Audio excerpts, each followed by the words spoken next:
الحمد لله رب العالمين والصلاة والسلام على خاتم الأنبياء أشرف المرسلين وعلى آله وأصحابه أجمعين أما بعد.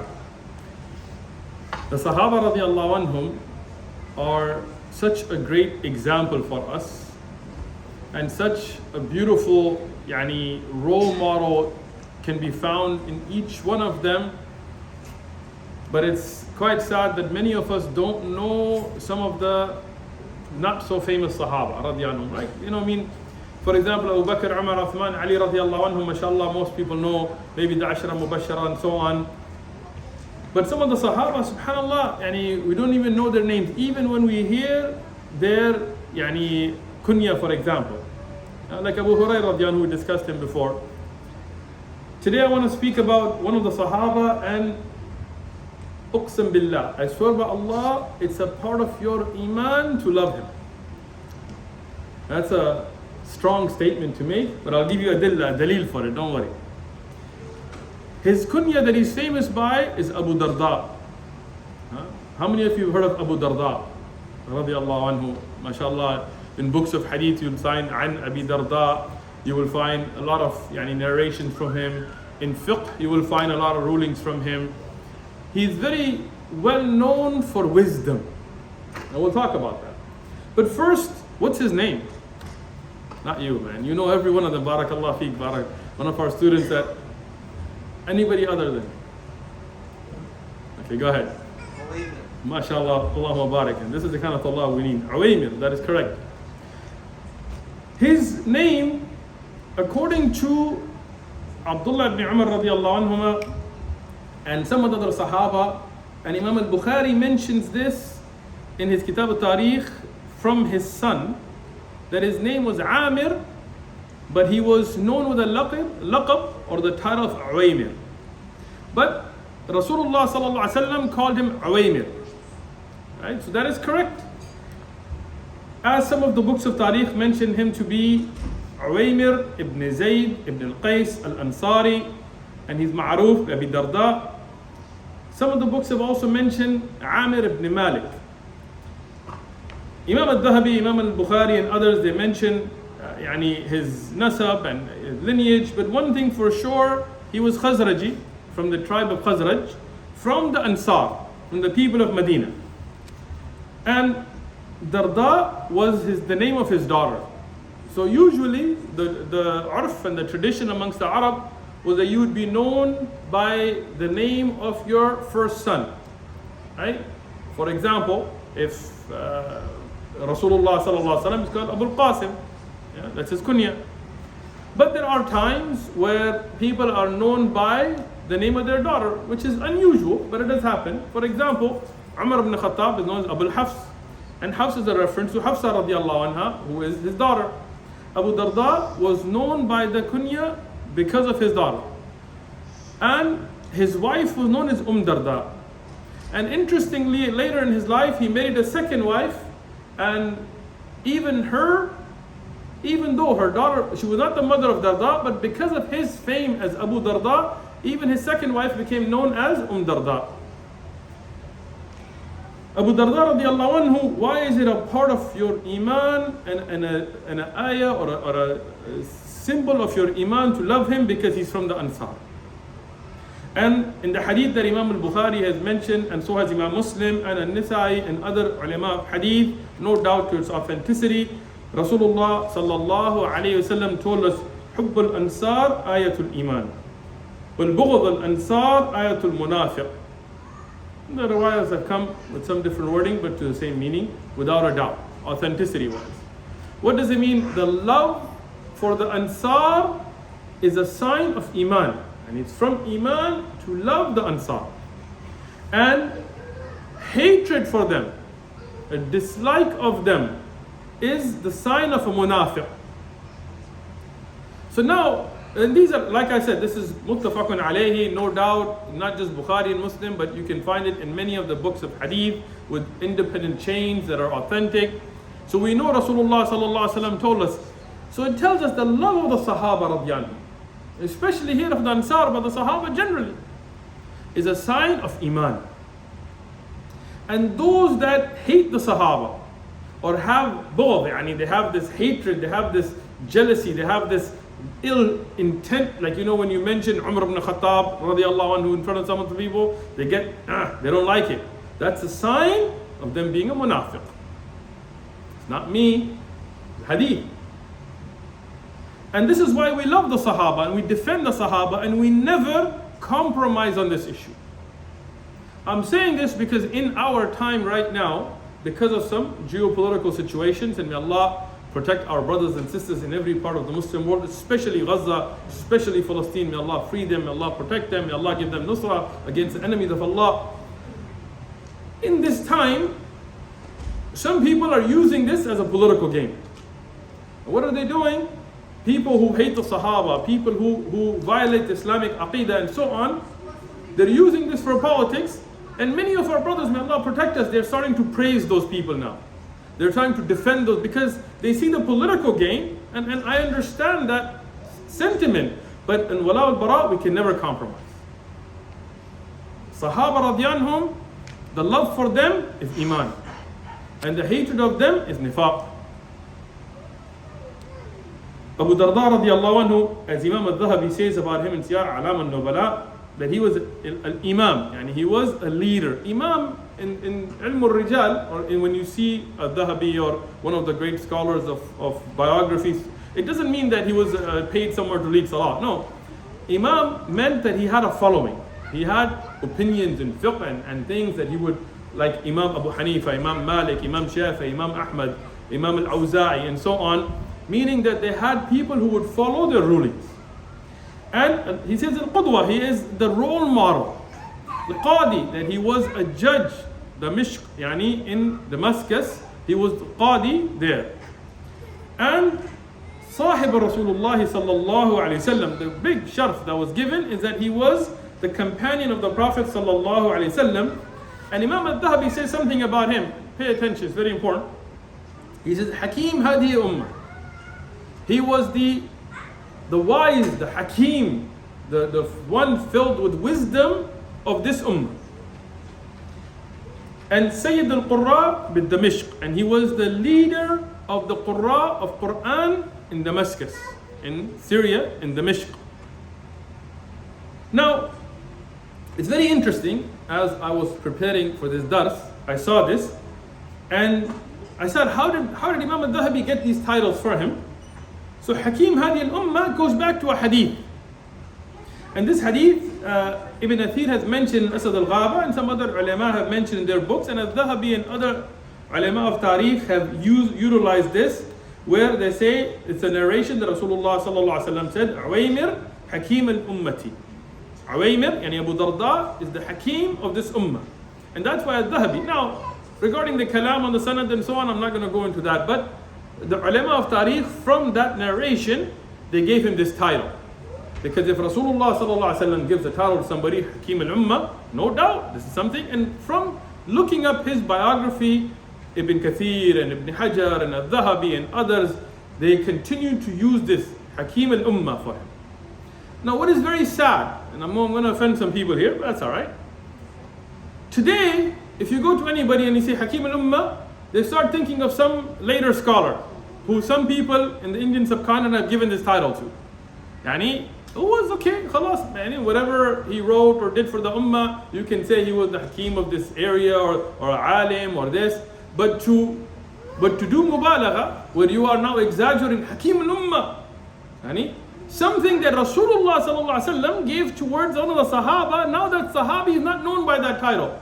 People have started to forget the one that deserved that title from the lisan, from the tongue of Rasulullah sallallahu alaihi wasallam, and started to give it to some later alim who, whatever good, bad, is between him and Allah. So we have to be very careful when we have something like this. We don't do mubalagha, we don't exaggerate for the later people, and we remember and learn what was said by Rasulullah sallallahu alaihi wasallam about some of the Sahaba radiyallahu anhu. So this Sahabi is such a great Sahabi, Abu Darda radiallahu anhu, that Rasulullah sallallahu alayhi wasallam praised him in many ahadith and gave him this title, and many of the ulama of Tariq, they have mentioned about him. Interesting story about his Islam. As I mentioned, he's from the Ansar, yani he's from the people of Medina, from Khazraj, the tribe. And the people of Medina, they were introduced to Islam once the Sahaba from Mecca, they came, Mus'ab ibn Umayr radiallahu anhu with Mu'adh ibn Jabal from Medina, coming together, Ibn Maktoum radiallahu anhu, going and telling people. So when he first learned about Islam, he didn't immediately accept it. Like many of the early Sahaba, you see, they immediately accepted it. But he was in his own life, and he had his own thing going. And the people of Medina were farmers. Meaning they would plant trees and they would have their gardens and they would have date palms and they would have ajwa and all this. The people of Mecca were businessmen. But interestingly, Abu Darda radiallahu anhu was not a farmer. Even though he had property with dates and stuff, but he was a businessman. He was a tajir, so he used to go and trade. And he had a statue, an idol that he would worship, like the others at that time. And he would praise it and he would take care of it. And two things that he's well known for his business. One, cloth. He was a trader in cloth. And second, utur, yani the good smells. Today we could call them colognes or whatever, atar, you know. So he was a well-known trader in that. So he would get the best cloth that he would have and he would then put it on that statue to respect the statue. And he would take the atar, the nice smell, and he would put it on there. And when he was leaving the house, he would pray to it. And when he was coming back in, he would greet it. And he was very fond of it. And it was in his own house. After the Battle of Badr, he was not in Badr, he was not Muslim at the time. One of his very close companions, one of the Ansar, Abdullah ibn Rawaha, al-Tha'labi, he was a great Sahabi. Abdullah ibn Rawaha, we should inshallah study about him separately at some time. But he was a very close friend of Abu Darda. And Muhammad bin Maslama, who we discussed a lot in the Seerah Durus when discussing the life of Rasulullah sallallahu alaihi wasallam, was also a friend of his. Now they were both Muslim. Abdullah bin Rawaha and Muhammad ibn Maslama, they were both Muslim, and they would give Abu Darda da'wah. They would call him towards Tawheed. And he had good relations, he would discuss it, but he was busy in his business, in his worldly affairs. So he didn't accept. But when the people were coming back from Badr, that day he put the tour on the idol and clothed it and everything and prayed to it, and then he went out and he saw the people coming back and he started asking about his friends. Anybody see Abdullah ibn Rawaha, is he okay? Everybody saw Muhammad ibn Maslama, is he okay? You know, those are his friends. So people told him, yeah, alhamdulillah, the Muslims are victorious, Allah granted us victory, they're coming back. But he didn't meet them on the way back. So he left. So they went to his house. Now he's not Muslim at this time. And again, many of the orders of hijab and things have not been revealed at this time. So when they go to his house, they ask his wife, that is he home? They're like, no. She says, okay, can we sit and wait for him? She said, you're his friends, welcome. So she entered them into the house and they sat in the outside area where the idol was. And she went to attend to the children and cook and clean as her responsibility. She went to do her thing. As they were sitting there looking at this idol, and again the Sahaba, they had that zeal, they had that rujula, they were men. And today you tell somebody, okay, this is shirk, man, at least don't sit when it's going on. They're like, brother, come on. You're too hard, brother. Gotta soften up. Yeah? But the Sahaba, they were firm. Now this is their very close friend, but they looked at this idol and they had that zeal. They just came back from Badr and they saw the malaika and the victory. They couldn't take it. Abdullah bin Rawaha, he had a small axe, he attacked the idol. And he broke it. And Muhammad bin Maslama joined them. So they broke it into pieces, broke the arm, one side, other side, leg. They broke it into small pieces, destroyed it. Yeah? And then they took their leave, they went. Now the wife hasn't seen this, she's in the house taking care of the kids and food and so on. When she comes and sees the idol in little pieces and she knows how much Abu Darda loves this idol and worships it and he thinks big about it and things and so on, and she started to cry. She said, what am I going to say to Abu Darda? She was afraid if my husband comes home and tells me what happened. Why did you not say anything or do anything? Of course, she couldn't, but even then, out of the love and respect that she had for her husband, she was afraid. And she was sitting there crying. When Abu Darda came, he was like, what's going on? She told him, this is what happened. Your friends came, I let them in because they're your friends, and then they destroyed the idol. And he became furious. He became upset. And when he became upset, he grabbed his sword and he said, I'm going to go find them. These are my friends. How could they do this to me? But while he was out looking for them, Allah subhanahu wa ta'ala opened his heart. The guidance is in the fingers of Allah, between the hearts and between the two fingers of Allah. Allah can flip it. This is why I ask Allah to give us istiqamah and keep our hearts upon the truth. Allah subhanahu wa ta'ala guided him, and there is a miracle of the Prophet sallallahu alaihi wasallam in this we'll get to. Abu Darda on his way started thinking, you know what? And he was an intelligent man, like he said, Rasulullah called him Hakim Hadi al-Ummah. He started to think, he said, if this idol that I pray to for protection could not protect itself, it could not stop an attacker from attacking it, how will it protect me? And that's the funny thing about shirk, is that it makes a person stupid. Excuse my language. Right? I didn't really mean that. This is being polite, yeah? Right? Brother's like, go ahead. Huh? Because look at people, even in our ummah, we're not just talking about people worship. In our ummah, people go to a qabr and they start making dua to somebody in the qabr, not knowing what condition the person is in. That person might not be saved. Allah knows best. Other than those that Rasulullah sallallahu alaihi wasallam gave the glad tidings of Jannah, other than those that clearly, like even with Abu Darda, we'll talk about this and so on, but the ones that Rasulullah said are in Jannah, like Aisha radiyallahu anha and Khadija radiyallahu anha and the Ashara, the 10, and then others that we've discussed, that the Rasulullah, Bilal radiyallahu anhu and so on, that have been clearly given this glad tiding in authentic sources, khalas, we know. But past that time, later on, Allah knows best. Even if we see somebody dying in a battlefield, we say that shaheed, inshallah, Allahu a'lam. We only see the parent, right? So somebody dies and they're in a qabr, and instead of making dua to Allah, the one that answers the dua, the one that tells you to make dua to him, you go and make dua to a qabr. In Pakistan, and this is something been verified through many, many sources, not like a fairy tale, right? There was a place in Peshawar where the Hindus, when the two countries were splitting, the Hindus were worried about their money. That's what they care about, right? Right? They had gold statues and they couldn't take them with them. So they buried them. And what did they say? They told the people, this is the grave of a wali, of one of the awliya. What's in the grave? A statue. An idol. But now, when people started thinking there's a wali buried here, they started respecting it and protecting it, because they knew the Muslims were foolish enough to be like, okay, not verifying whose grave or nothing. So people started going and making dua to it, making sujood to it, na'udhu billah. And then a time came when the people in England and so on figured out that there's gold there, and they paid off the government when they closed it off, they dug up the gold, they took it out, bribed the people and stuff. Then people were like, what happened? There were statues inside.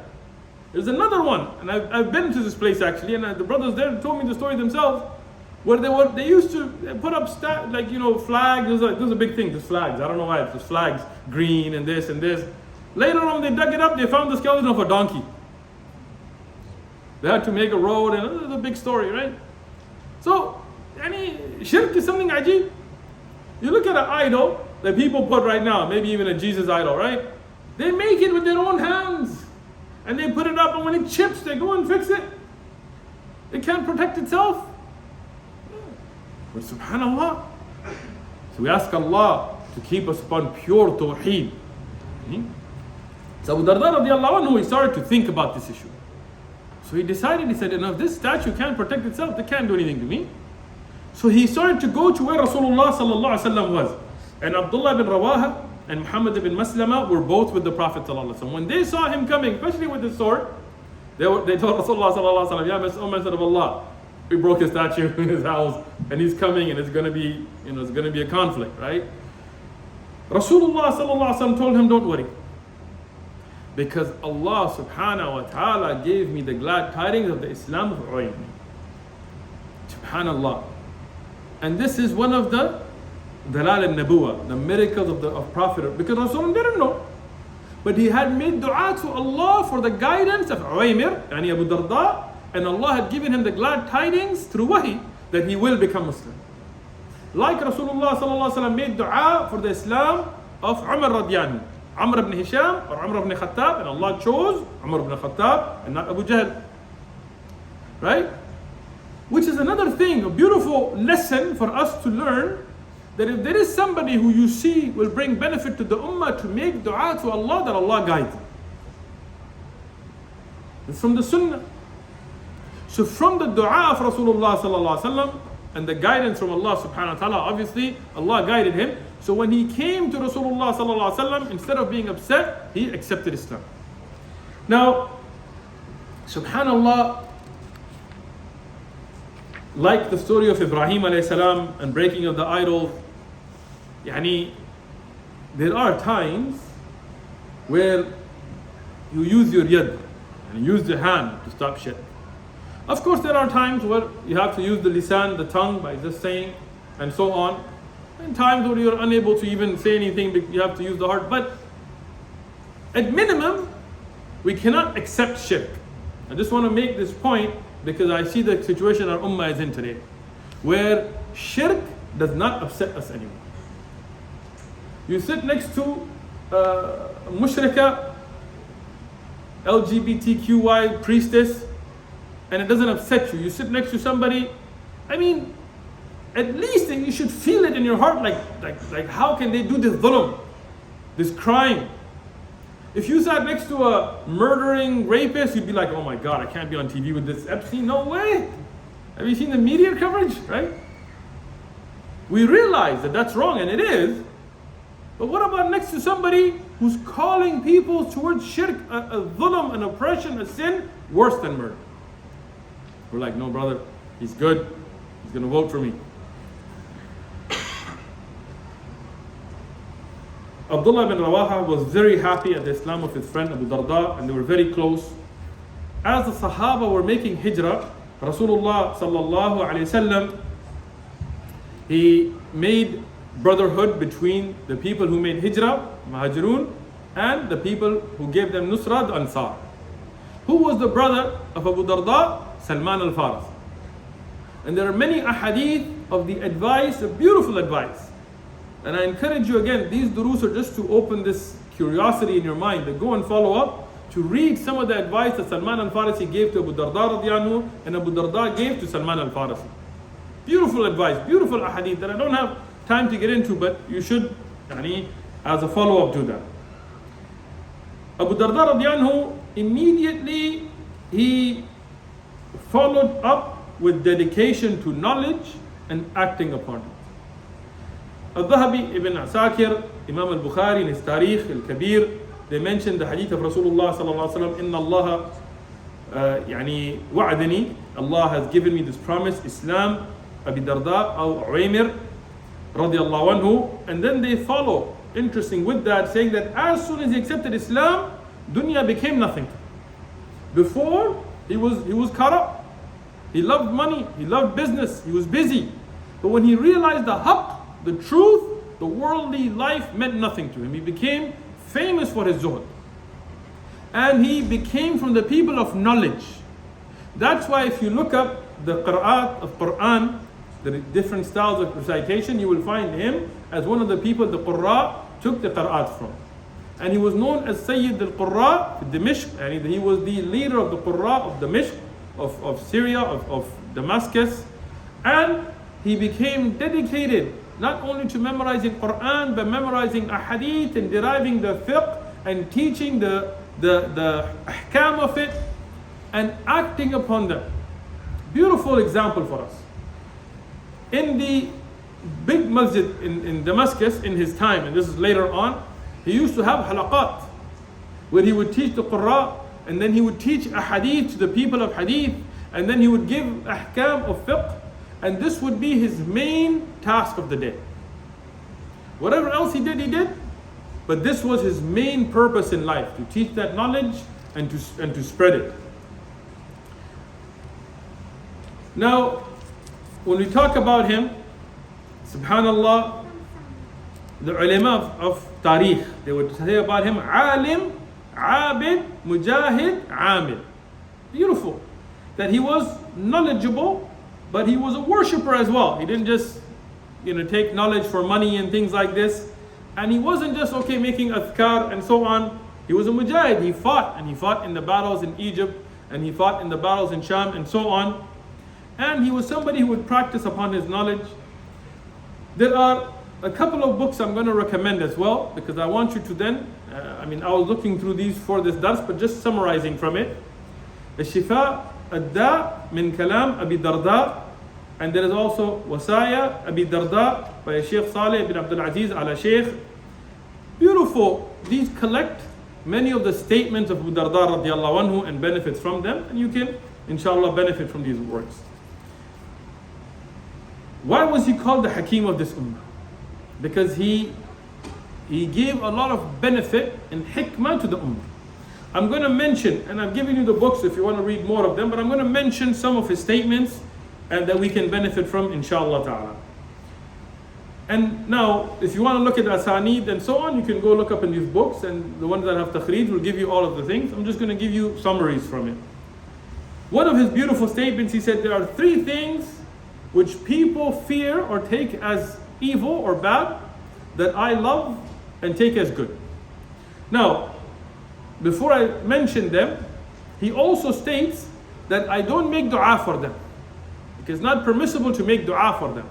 But when they come my way, I don't get upset by them. First, being poor. Now, important, because we don't want to think that people should be poor or should make dua, oh Allah, make me poor. Na'udhu billah. Rasulullah sallallahu alaihi wasallam forbid us from making dua to put tests upon yourself. One of the Sahaba, he made dua, Allah, give me all the punishment in dunya. Rasulullah stopped him from that dua and told him, say, رَبَّنَا آتِنَا فِي الدُّنْيَا حَسَنَةً وَفِي الْآخِرَةِ حَسَنَةً قِنَا عَذَابَ النَّارِ. Some of the Sahaba, when they made dua for death, Rasulullah forbid them from it. Right? But these are things that if qadr brings them in your way, people get upset, he would become happy. He said, being poor, poverty. He said, why? Because it takes me away from the hisab of mal. He said, I don't ask for it, but if it comes my way, I'm not upset, because then I don't have to give account for that money. Second, he said sickness. He said somebody gets sick, they get upset. And somebody, may Allah protect us all, and especially if it's a serious sickness, people lose their iman, they lose their say. Why didn't Allah make you sick? How come you don't get sick? Like you get this, people have this weirdness. But when Rasulullah sallallahu alaihi wasallam saw the sick, what would he say? La bas tahuran inshallah. La bas, don't worry. It's not something you should get worried about. It's a cleansing for you. Inshallah. And we know from the ahadith about the state of the mu'min that if hardship comes or sickness comes or pain comes, Allah purifies them from their sins, raises their ranks. So he said, if sickness comes my way, I don't get upset. I get happy. I don't ask Allah for sickness, but I don't get upset. I'm patient. Yeah. And the third was death. And subhanallah, Darda, this is the second wife of his, the younger one. She narrates something very interesting. She says, Abu Darda, when he would hear about the death of a salih, of a pious person, and Allah knows the hearts, but we see, he would congratulate them. He would, either at the time of death or after their death, he would congratulate. And he said, I wish I was in your state. That if you died, and at least apparently on good actions and good iman, this is great. So, even though he would feel the sympathy and empathy and all of that, but he would not see this as something bad. Abu Darda radiallahu anhu used to say, as Ibn Rajab has also mentioned, he said, when you remember the dead, consider yourself to be from them. When you remember those that are dead, think as if you are from them. Don't be like, today how we are, like, oh, this brother, remember, he used to, he died. But we don't think that same situation is coming to us. We don't count ourselves. We think, no, I'm going to live forever. Even if we don't say that with our tongue. But that's how our actions are. He said, when you remember the dead, count yourself amongst them. Then he said something I found very interesting. And again, I'm summarizing from a lot of the narrations and so on. He said, if it wasn't for three things, I would have preferred being under the ground than over the ground. Meaning the three things he loves being alive for. The first, he said, brothers and friends, brothers in iman and so on. that come and visit you and they benefit you with their talk. SubhanAllah. We underestimate the importance of friendship. And especially good friendship. What's in life except for a good friend? Right? Somebody who advises you, somebody who helps you, somebody who feels your pain. This is something very, very valuable. You guys can hug later. The second, he said, my face covered from sujood. When I make sujood in the dust, and it covers my face, like when you make sujood and you get stuff on your forehead and so on. He said, this is something I love. And the third, and there's two narrations on this, I'm going to mention both of them. In one of them he said, to fight fi sabilillah. And the other he said, fasting on the hot days. All of these things people would not think about when they think about what's their favorite thing in life, but this is how their mindset was. Ibn Rajab, he also mentions, Al-Hanbali, in Jami' al-Ulumi wal-Hikam, that he said, remember Allah in the times of ease. And there are marfu'a hadith about this as well, from Rasulullah sallallahu alaihi wasallam. But I'm mentioning those from Abu Darda radiallahu anhu, and much of the knowledge that he's passing on is what they learned from the Prophet sallallahu alaihi wasallam. So remember Allah in times of ease and happiness, so that Allah can remember you in the times of hardship. And this is something sad today. Many times when we're living comfortably, our connection with Allah breaks. And when that hardship comes, suddenly we're making dua and qiyam al-layl and all of this. And then when Allah takes that hardship away, na'udhu billah, may Allah protect us from this, we forget Allah again.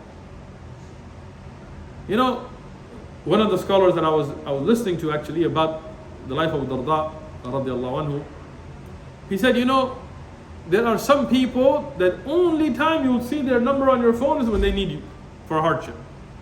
And brother, my car broke down. Brother, I need a loan. Brother, I need this, I need that. And if they don't need anything, you'll never see their number on your phone. And sooner or later when they call, you're like, swipe, busy. That's why sometimes, if there's a brother dear to me, I'll just call him. I'll be like, hey, I don't need anything. Just want to say salam for the sake of Allah. Because you don't want to be from those kind of people. But that's how we are with Allah. Whenever we need something, we're making dua, we're making salah, we're giving sadaqah, we're doing this, we're asking, brother, make dua for me for this. When you don't need anything, brother, why are you blasting that music, this or that? Mind your business. SubhanAllah, this next statement is deep. I don't know, I might lose some of you, but it's alright. He said, and Ibn Rajab al-Hanbali explained it as well, and as other A'imma and Ulama did as well, very beautifully. He said, we greet some people smiling even though our hearts are cursing them. That's, when I first read it, I was kind of like lost myself. But one of the shuyukh, he explained this from a hadith of the Prophet sallallahu alaihi wasallam. Where Rasulullah sallallahu alaihi wasallam saw a man come, and he told Aisha radiallahu anha that this man is the worst of his people.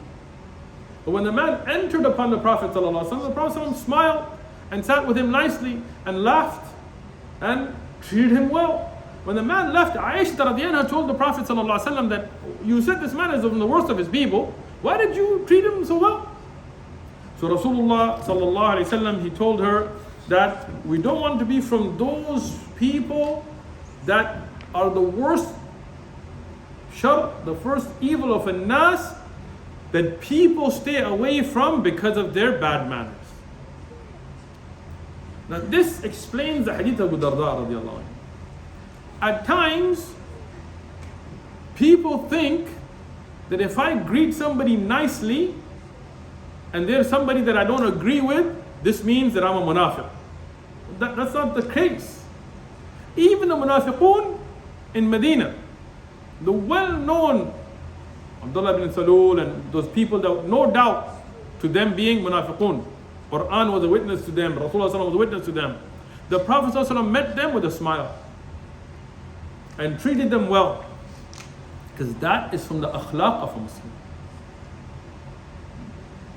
And this is a very important thing. Sometimes you know somebody has done wrong to you, or you know somebody that means to harm you, or you know something about somebody, but that doesn't mean that every time you see them you're going to be angry with them. Because what happens, as Ibn Rajab explains, he said if you go down that path, you end up by yourself.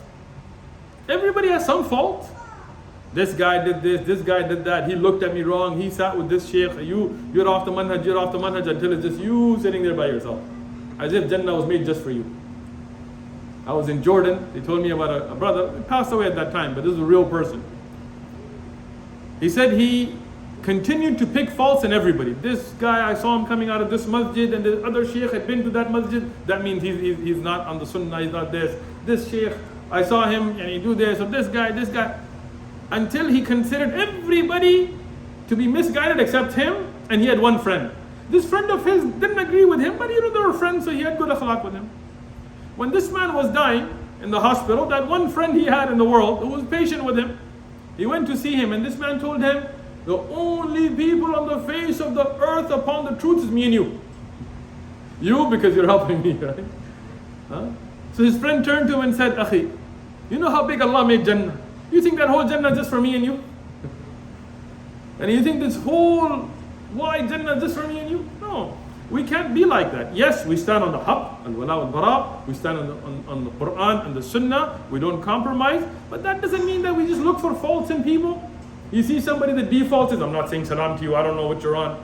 No, you're Muslim, you made salam with me, I'm going to say salam, I'm going to greet you nicely, and if you turn out to be some munafiq spy or something, khalas, that's between you and Allah. I'm not held accountable for your heart. And at times, as Ibn Rajab mentions, that when you're dealing with the sinful rulers, at time, because of the situation, you will still have to greet them well, even if they're doing dhulm. And you look at Imam Ahmad and so on, I'm talking about people that were extreme, yani Mu'tazila, who would say the Quran is makhluq, yani that which is clear kufr. I'm not talking about somebody that would drink or party or make dhulm on that. I mean, after the Khulafa, if you read Tariq, I mean, we've hardly had, other than Umar Abdul Aziz and a few other examples, we've hardly ever had a leader that hasn't done some dhulm. But even then, Imam Ahmad, in his trial, when he would address the Khalifa, he would do it respectfully. Even though he didn't even make salah behind him. And if he made salah behind him, he repeated it, because the man would make clear kufr. But look at the way he addressed them. Even in the heart, we don't accept it. We don't promote it, we don't praise it. But there are times when you will have to. And community relations. You know, sometimes you stay in a place where, and even if a priest or another kafir like a Shi'i or something comes to this masjid, we're not gonna get up. No, we have good akhlaq. Bring some tea, bring some food, but that doesn't mean we're going to tell them come give a talk. No. So there is a difference between keeping good akhlaq and violating al-wala wal-bara.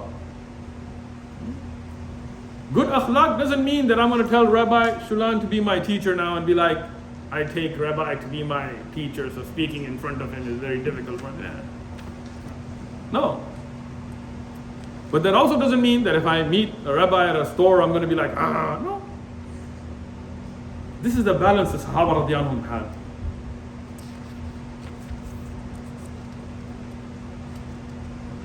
Abu Darda radiallahu anhu would say, be firm against those, that's a beautiful statement. Be firm against those who break the laws of Allah, but be harder upon yourself in judgment than them. Meaning, yes, if you see somebody openly breaking the laws of Allah, somebody drinking, somebody doing something like haram, not that you have su'adhan, not that you assume bad about people, not about rumors, not about people's accusations, but when you see somebody breaking the laws of Allah, yes, be firm. It doesn't mean you compromise in that. But judge yourself harder than you're judging them. Today, this is a big problem we have in Ummah as well. Our standard to judge others is very high, and for ourselves is very low. Well, this person is not sincere, this person is doing this like this, he's doing, I'm a mu'min. No, judge yourself harder than you judge others. Abu Darda radiallahu anhu used to mention, he said, the one that is always worried about their iman, Allah will grant them iman. That's why a Muslim is not allowed to say, I'm a mu'min. Even though each one of us hopes, I am min al-mu'mineen, inshallah. We hope to be from the mu'mineen. But we don't credit ourselves, I'm a mu'min. Allah knows best if iman has entered our hearts. Every one of us wants it, hopes for it. But we don't testify. We say we're Muslim. Yes, we took our shahada, alhamdulillah, we believe in it, we say it, we're Muslim. Min al-mu'mineen, inshallah. From the believers, inshallah. But when you're worried about your iman, Abu Darda radiallahu anhu says, Allah will grant you iman. And when you stop worrying about your iman, this is where you lose your iman. When you're like, I'm a mu'min, I'm so good, look at you're like this, me. At that time, Allah can take your iman away from you. Abu Darda radiallahu anhu, in the end of this, he said something very beautiful as well. He said, worry about your iman like you would worry about an injured arm. You have to think about these statements. You know, if your arm is injured, first thing, it's a big problem because we use our hands and our arms very often in doing work and everything. And you would then have to be very careful how you extend it and how you protect it. And even when you sleep, you have to be careful, because if you have an injured arm, you don't want to lay on it and sleep on it and injure it further. So he said, worry about your iman like an injured arm. How you would take care of that, worry about your iman like that.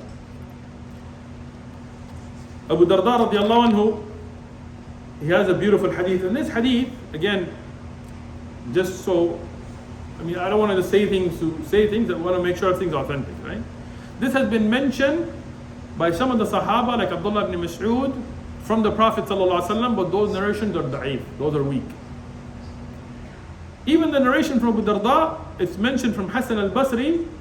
The chain is authentic, but Hassan al-Basri didn't meet Abu Darda. What is more authentic, as Shaykh Albani and others have mentioned, is this is a statement of Abdullah ibn Mas'ud. But as Hassan al-Basri has mentioned from Abu Darda, with the chain that is authentic by itself, I'm going to mention it here.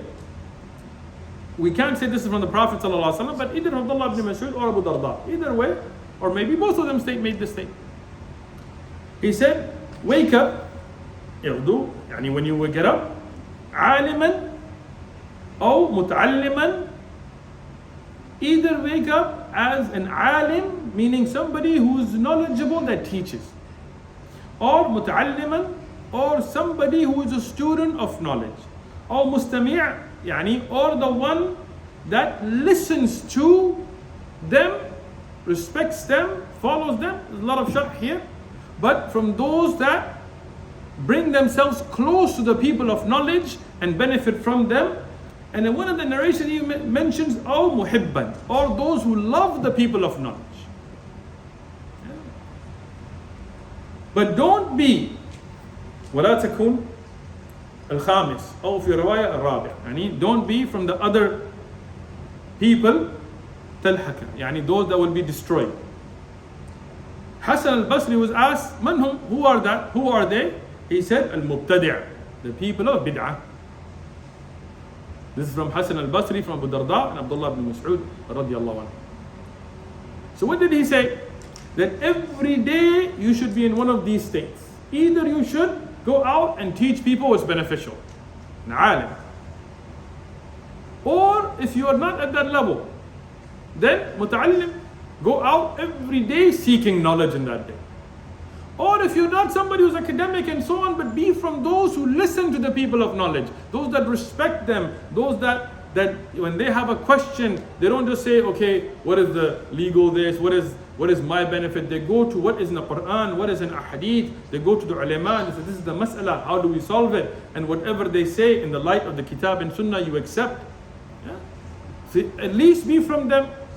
or be from those who loves the people of knowledge, respects them, serves them, defends them. Those that, the people, if you look at the times of the great Ummah and stuff, yes, there were their students, but there were also many people that were just there for their service. Why? Because they knew that the people of knowledge were the people of benefit. And when those people that loved them and listened to them were many, even the Khulafa could not do many things. But when those people that listen to the ulama and respect them and defend them start to go away, and people who started attacking them and attacking them and attacking each other, then we see that the ulama had no longer power, and the people of power, worldly power, would then imprison and harm them and so on, and nobody was there to defend them. And the warning here from the Sahaba and Salaf al-Salihin is to be very careful not to be from the people of bid'ah. Do not innovate. Everything's in bil kitab wa sunnah. If you want to know something is good or bad, go back to the Quran, go back to the Sahih Ahadith, go back to the Sahaba, go back to the great Ummah and see what was preserved of knowledge. Abu Darda radiallahu anhu, he fought in Egypt, as I mentioned, in the battles. He continued to fight in the battles in Sham, and then he settled in Damascus, in Damascus. May Allah free it and protect it. Umar ibn Khattab radiallahu anh told Abu Darda, I want to make you the wali, or the amir, the governor of Damascus, which was a very high position at that time. Sham, the area of Palestine, may Allah free it, Lebanon, Jordan, Syria, may Allah free Syria as well. These areas were the richest, the most advanced and so on of the Ummah at that time. And the Roman Empire had been defeated and so on, Umar ibn Khattab, so this was an amazing area. Bilal radiyan was then later made the Amir and so on, but Abu Darda was given that offer. And Abu Darda said no. He turned it down. He said, I will teach the people, no problem. But I don't want to busy myself with being a governor. It's too much responsibility. So Umar told him, okay, I'm going to send you from Baytul Mal, but you go and benefit the people. So every day he would go and he would teach Quran, he would teach Hadith, he would teach fiqh, he would answer questions and so on. Umar radiyan went to visit him at a time, and he found that he had no light. He didn't have light in his house. So Umar radiyan went in and he saw it was dark. He told him, why don't you have light? It's something you need. He told him, no, it's okay when I read and things and so on, I'm outside. Here, I don't need light.